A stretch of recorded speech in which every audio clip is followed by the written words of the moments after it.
Welcome brilliant brain subscribers. और अगर नहीं किया है तो कर लीजिए, press the bell icon also so that you can get notifications for the coming videos.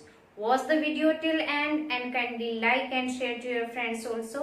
हम कवर कर रहे हैं outcomes of democracy class 10 political science, राजनीतिक विज्ञान के अंदर लोकतंत्र के परिणाम।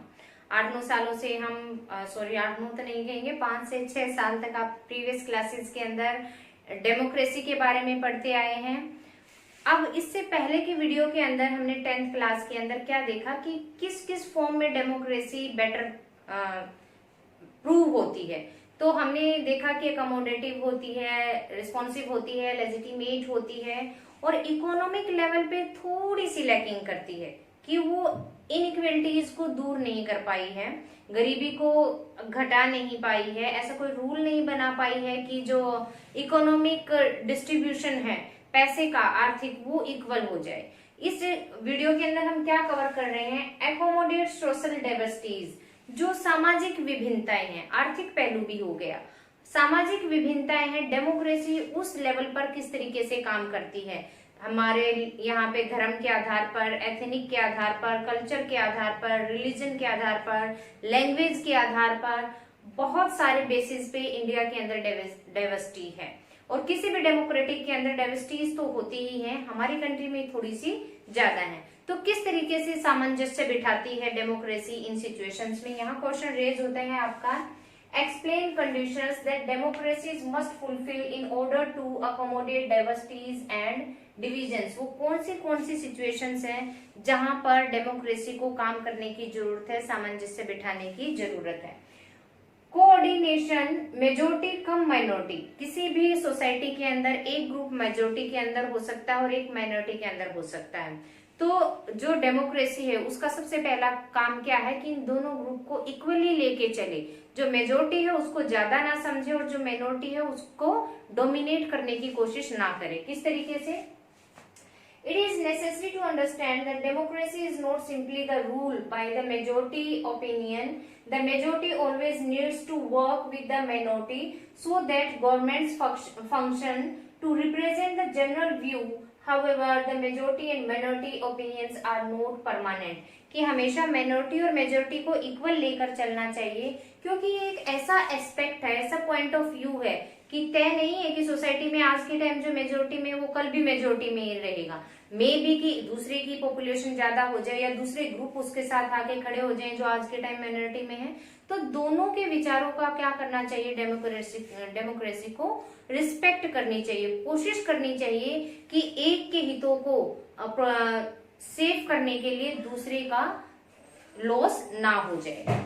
अब है avoidance of minority on the basis of race and religion. Democracy को ये ध्यान रखना चाहिए कि आज के टाइम जो माइनॉरिटी ग्रुप है उसको उसकी रेस के आधार पर, मीन्स क्या ट्रेडिशन वो फॉलो कर रहा है, उसका धर्म क्या है, उसकी जाति क्या है, उसका इकोनॉमिक स्ट्रक्चर क्या है, इन सब चीजों के बेस पर उनके साथ डिस्क्रिमिनेशन ना हो। किस तरीके से, it is also necessary that the rule by majority does not become a rule by the majority community in terms of religion or race or linguistic groups etc. Rule by the majority means that in case of every decision or in case of every election different persons and groups may and can perform a majority। जैसे कि हमने किसके example में देखा था, first chapter था हमारा power sharing के अंदर। बेल्जियम ने क्या किया, अकोमोडेशन किया, सामंजस्य बिठाया, किसके बीच में, जो ज्यादा भाषा बोलने वाले लोग थे, डच एंड फ्रेंच वाले, जो उनका मैंने आपको सारा उसके अंदर समझा रखा, आप वो वीडियो वहां से देख सकते हैं पावर शेयरिंग के अंदर कि पावर शेयरिंग का डिवीजन किस तरीके से होता है। अकोमोडेशन ऑफ बेल्जियम आप बहुत अच्छे से उसको समझ भी चुके होंगे।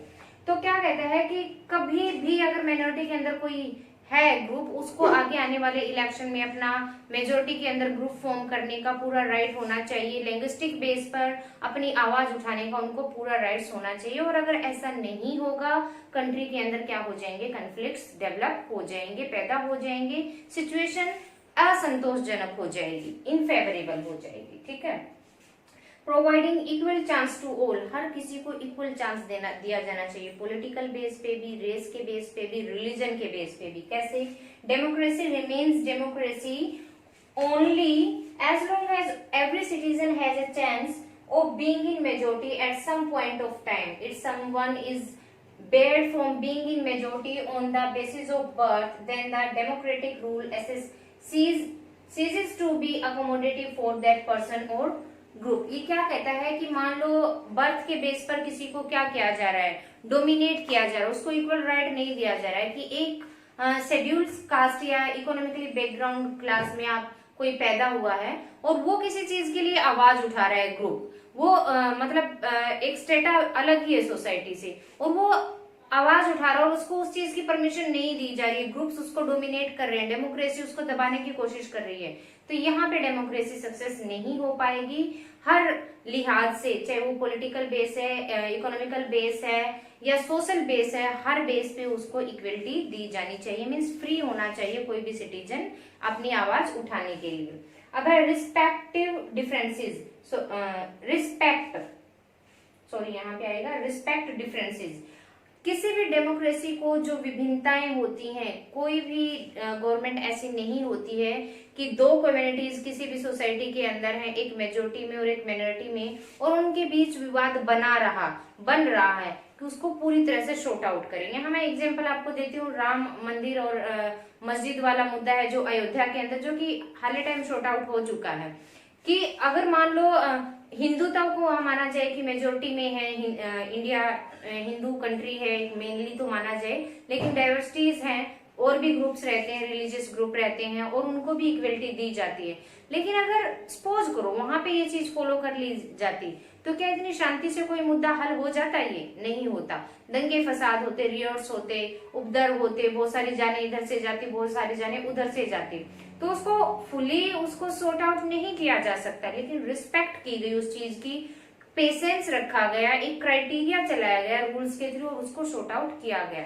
तो कभी भी क्या होता है, रिस्पेक्ट डिफरेंसेस, डेमोक्रेसी को इन विभिन्नताओं का सम्मान करना चाहिए। किस तरीके से? No society can fully and permanently resolve conflicts among different groups, but a democracy needs to protect these respect these differences and evolve mechanism to negotiate the differences। एक मैकेनिज्म, एक क्राइटेरिया फॉलो करना चाहिए इन विभिन्नताओं को दूर करने का। Next video के अंदर नेक्स्ट टॉपिक के साथ फिर मिलते हैं। Till then keep watching.